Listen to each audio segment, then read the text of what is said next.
Good afternoon. Here is the news at 4. First, the highlights. Lagos state government bans Okadas, Keke Marwa in 6 local government areas. Nigerian Air Force destroys terrorist staging area in Borno State. On the front in United States, France to evacuate nationals from China. And in sports, Stan Wawrinka defeats Daniel Medvedev in quarterfinal of Australian Open. And now the details. I am Mike James.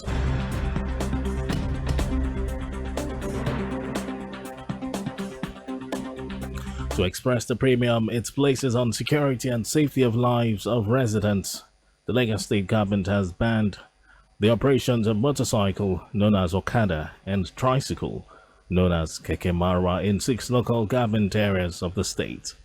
In a statement signed by the Commissioner for Information, Gbenga Motosho, this is coming after consultations with stakeholders, the State Security Council, in compliance with the Extant Transport Sector Reform Law 2018. It says this is the first stage of government's plan to sanitize the roads and protect Lagosians from the negative effect of these illegal modes of transportation. Omotosho listed the local government areas and local council development areas to include Apapa LG and Apapa Igomu LCDA, Lagos Mainland LG and Yaba LCDA, Surulere LG, Itire Ikate and Kokaguda LCDAs. Others are Ikeja LG, Onigbongbo and Ojudu LCDAs, Etiosa LG, Ikoyi Obalende and Iru Victoria Island LCDAs, Lagos Island LG and Lagos Island East LCDA. He adds that the full enforcement begins on February 1. Minister of Water Resources, Suleiman Adamu, has urged management of the ministry and heads of river basin development authorities to prioritize completion of all pending water projects within 5 days. Adamu made the call in a communique issued in Abuja after a management retreat for heads of parastatals and agencies under the ministry held in Calabar at the weekend. He said that it was his desire to accomplish some priority deliverables within 2019 and 2023. Adamu charged them to redouble their efforts towards contributing to the realization of the vision of President Muhammad Buhari's promise of lifting 100 million Nigerians out of poverty in 10 years. According to him, the projects include the ongoing dams and irrigation project, finalize and implement the flood management master plan for River Niger and River Benue.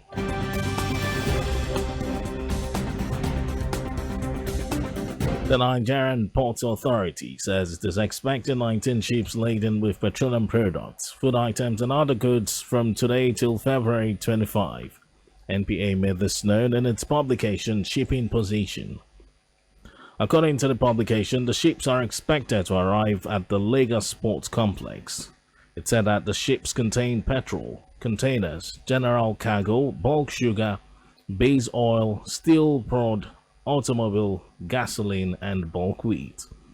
NPA added that 24 ships had arrived at ports waiting to berth, with containers, bulk weight, general cargo, and fuel. The federal government has acquired 1 training simulator and 6 aircraft for the Nigerian College of Aviation Technology, Zaria, within the last 2 days. Minister of Aviation Hadi Sirika announced this through his handle that he had received a Boeing 737 training simulator for the college. According to him, it will increase NCAT's capability, save forex, and reduce costs incurred by other airlines. Sirika said the 6 aircraft will be delivered in the next 3 weeks.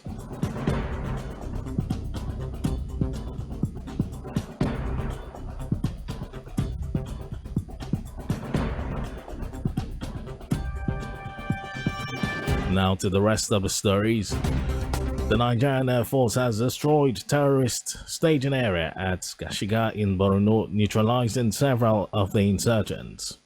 NAF said it also took out terrorist hideout in Tumbum Rego on the fringes of Lake Chad and at Bulabelu near Sambisa Forest, all in Borno. NAF Director of Public Relations and Information, Ibikunle Daramola, made this known in a statement in Abuja. Daramola said this was achievable in airstrikes conducted by the Air Task Force of Operation Lafia Doli on Friday and Saturday on the heels of credible intelligence reports.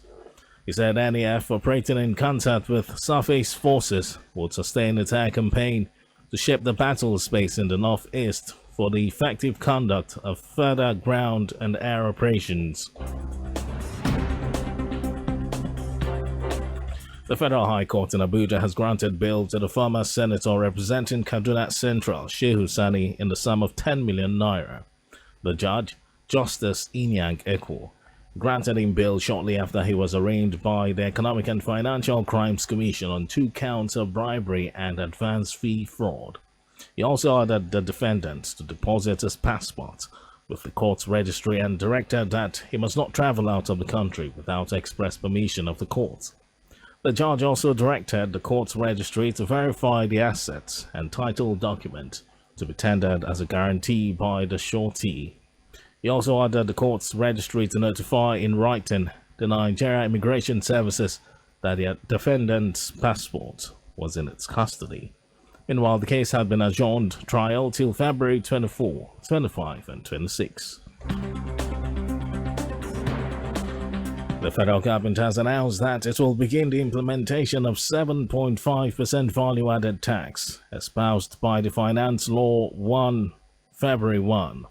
The law, according to the government, will take effect after all the necessary administrative procedures must have been completed, especially the gazetting of the act by the Federal Ministry of Justice.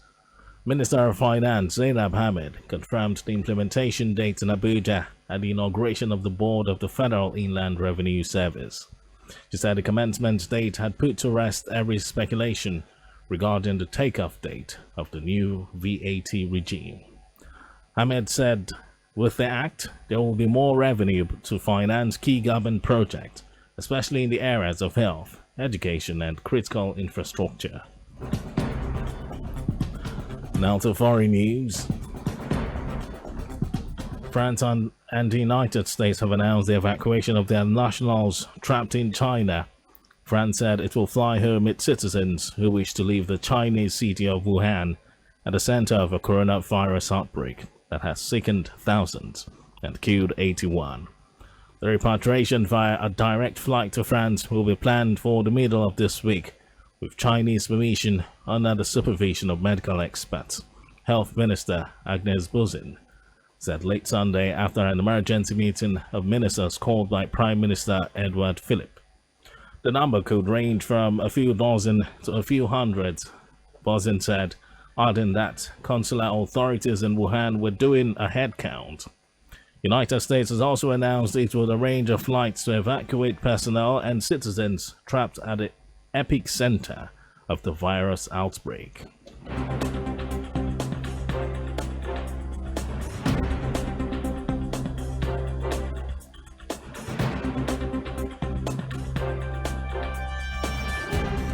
Former Australian Open champion Stan Wawrinka has turned back the clock in a vintage performance to stun world number 4 Daniil Medvedev today to race into the Australian Open quarterfinals.